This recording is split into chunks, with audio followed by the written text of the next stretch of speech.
വലിയ ജനപിന്തുണയോടെ ഇടതു സർക്കാർ അധികാരത്തിലേറിയിട്ട് വരുന്ന വെള്ളിയാഴ്ച 100 ദിവസം തികയുന്നു.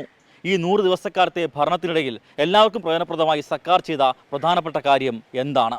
നിത്യോപയോഗ സാധനങ്ങളുടെ വിലക്കയറ്റം മൂലം പൊറുതിമുട്ടിയ കേരള ജനത ഇടതുപക്ഷ സർക്കാർ അധികാരത്തിൽ വന്നപ്പോൾ ആഗ്രഹിച്ച പ്രധാന കാര്യം പൊതുവിപണിയിൽ ശക്തമായ ഇടപെടൽ ഉണ്ടാകുമെന്നതാണ്. നോക്കുകുത്തുകളായി മാറിയ സപ്ലൈകോ, കൺസ്യൂമർ ഫെഡ് എന്നീ വിപണന കേന്ദ്രങ്ങൾക്ക് ശാപമോക്ഷം നൽകുന്ന നടപടികളിൽ സർക്കാർ അതുകൊണ്ട് തന്നെ ശ്രദ്ധ കേന്ദ്രീകരിച്ചു. ഓണക്കാലം വിലക്കയറ്റത്തിന്റെ കാലം കൂടിയായതിനാൽ സംസ്ഥാനത്ത് 1464 ഓണച്ചന്തകളും 1350 പച്ചക്കറി ചന്തകളും തുടങ്ങാൻ മന്ത്രിസഭായോഗം തീരുമാനമെടുത്തു.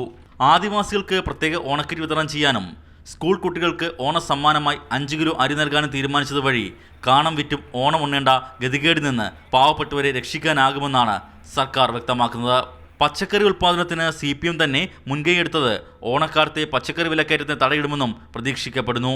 വിപണി ഇടപെടലിന് ബജറ്റിൽ വകയിരുത്തിയത് 150 കോടിയാണ്. ഇതിൽ 81 കോടിയോളം രൂപ സപ്ലൈകോയ്ക്ക് ഉടനടി നൽകാൻ മന്ത്രിസഭായോഗം തീരുമാനിച്ചിരുന്നു. 4.5 കോടി രൂപ ഓണച്ചന്തകൾക്കായി നൽകുകയും ചെയ്തു. കരിഞ്ചന്തയും പൂഴ്ത്തിവെപ്പും തടയുന്നതിന് സംസ്ഥാന തലത്തിലും ജില്ലാ താലൂക്ക് തലങ്ങളിലും സ്ക്വാഡുകൾ രൂപീകരിച്ചതും മാതൃകാപരമാണ്. കൺസ്യൂമർ ഫെഡിന്റെ നന്മ സ്റ്റോറുകൾ കെടുകാര്യസ്ഥത കണക്കിലെടുത്ത് അടച്ചുപൂട്ടാനും സർക്കാർ നടപടിയെടുത്തു. വിപണിയിൽ ഫലപ്രദമായ ഇടപെടൽ സർക്കാരിന്റെ ഭാഗത്ത് തുറന്നു ഉറപ്പുവരുത്തേണ്ടതാണ്. അതിനെന്ത് നടപടി സ്വീകരിക്കുമെന്നുള്ളതാണ് ഇനി കണ്ടറിയേണ്ടത്. മഹേഷ് ചന്ദ്രൻ, മാതൃഭൂമി ന്യൂസ്, തിരുവനന്തപുരം.